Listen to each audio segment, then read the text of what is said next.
My takeaway actually this week is about the Cardinals. The Cardinals are 10-2, and I don't know if you guys would agree with me on this one.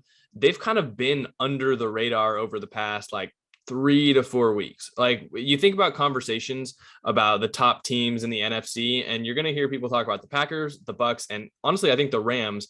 And over the past 4 weeks, you haven't really heard about the Cardinals, be it for whatever reason. I mean, I know they were without Kyler. They were without Cliff for a game. D Hop's been out.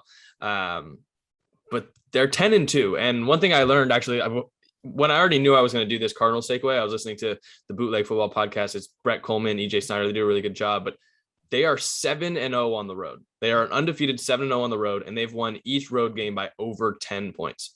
And they've done some of that with Colt McCoy as their quarterback. And now, after last week, we saw it with the Bears. They've brought Kyler Murray back into this offense.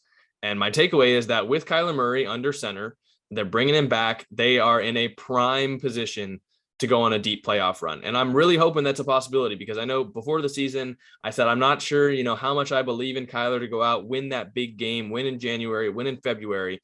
I hope he proves me wrong, but they're definitely in a perfect position to go out and do that. I think if they win this week against the Rams, they've basically locked up the division, a division we thought would come down to the wire, be won on maybe the last day of the year. And the fact that they've gotten through 7 road games so far and they face the next schedule, only 2 of their next 5 are on the road, and they've proven they can win on the road. I don't know. They're a dangerous team, and I feel like they should be considered possibly the top team in the NFL. And I think a lot of people have been overlooking them, at least in recent weeks. I wouldn't say that they're going to make a deep playoff run just yet because Cliff and Kyler have no playoff experience. And it makes me wonder if you get the Packers or the Bucks in round 2 or in round 3 or round 2, if you're saying deep playoff run, can Kyler really outduel either of those guys? In January, I don't know if that's going to happen, but as of right now, yes, they are flying under the radar. I agree with that.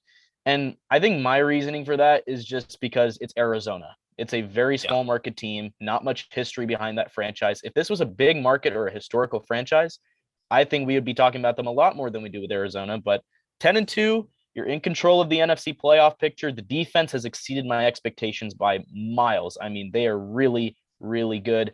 The schedule isn't, really difficult. So I think if the defense continues at their pace, I think Arizona definitely deserves to be a favorite as we head towards January. But I think in terms of how much I believe in them when January comes, I wouldn't say I'm extremely high on them. Here's my thing with the Cards. I think you got to put them 2. You can put them 2 right now at the NFC. I'm not going to put them over Green Bay. And Shrikar's right. Yeah, Arizona, small market. Here's what I'll say, though, Shrikar, for the deep playoff run. If they keep at it at the 1 seed, I think Green Bay and Tampa are going to finish at the 2 and 3. So they'll have to play each other in the divisional round. So I think that's when Tampa, it gets interesting. Arizona will get the 4 seed, which will probably be Dallas or maybe Washington if they somehow win. And I'm taking Arizona over Dallas. We're going to see a preview Dallas of that. or LA, right? No. Yeah. No. LA can't be the 4. Oh, yeah. No, if they win as the 5 seed. Yeah, you're right. And obviously we've already seen how Arizona's fared against LA. Again, we'll get a better picture of that this Monday. And then we'll also get a better picture of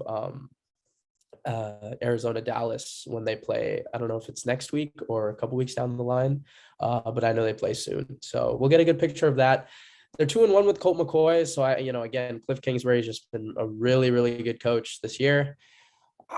I think in terms of, Jack's takeaway as them kind of, being just not, talked about enough. I think it's really just because that they haven't had their stars, right? Now they kind of do, Kyler and D Hop are back. So, I guess we can finally, say okay, this team is, getting the right pieces back. Obviously they're not going to have JJ for the rest of the season. But, only time will tell for Arizona how they do. I think they will need to have that bye. I think they need it. And here's the thing though, if they get the bye, right, the NFC will run through Arizona. So they don't have to play in these cold weather games, right? So, because they're in a dome. So that also helps them a lot. I think, if they get the 1 seed, right, things will be really interesting and Kyler really won't have to, go up to Lambeau or wouldn't have to go up to Tampa and stuff like that. So, yeah, I think they need this 1 seed to have a chance. I wouldn't trust them if they weren't the 1 seed, but absolutely not. Nah. he's not winning a snow game against Aaron Rodgers at Lambeau. Exactly. But No, there's a chance in Arizona, under the dome at night. Exactly. I think they could. This is a guy who played at Oklahoma. This is a guy who, never been in cold weather. So, don't expect any big things out of him. I know he won in Chicago. I'll give him that. And he is a running quarterback, but I wouldn't trust him against A-Rod or, Tom Brady at Tampa. But I absolutely think you have to have this team as either your first or second Super Bowl front runner. They're my one. Oh, a Super Bowl. In my power rankings, they're one.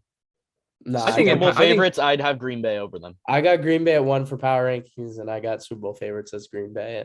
But I mean, I'm saying you gotta have them at least at 2. Like, yeah, I'm no more putting Tampa over them. Tampa No Bay. Dallas, no Los Angeles, not even New England. Like, the Cardinals have proven this year they are a tremendous football team, and I just feel like they're not getting the recognition that they had at the beginning of the season. I feel like it all happened like after that Panthers loss. Everyone kind of wrote them off that 1 week.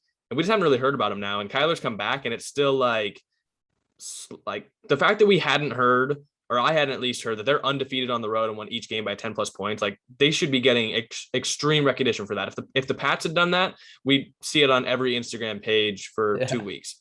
So you can argue the Cards are the best all around team in football right now. I mean, I'd listen to an argument for that. I would too. I think when we look forward to January, I think that's when my perspective starts to shift. Absolutely. Absolutely. But I mean, my takeaway is focused on right now. I just think that right now, I agree. They've probably built the best resume so far on the season. And I think that right now they're maybe the best well-oiled machine of football. The problem is when you look down the road, you see Green Bay getting some of their players back healthy. They could add 3 all pros by the time they play the Cardinals. So it's that's kind of when you start to question things a little bit. But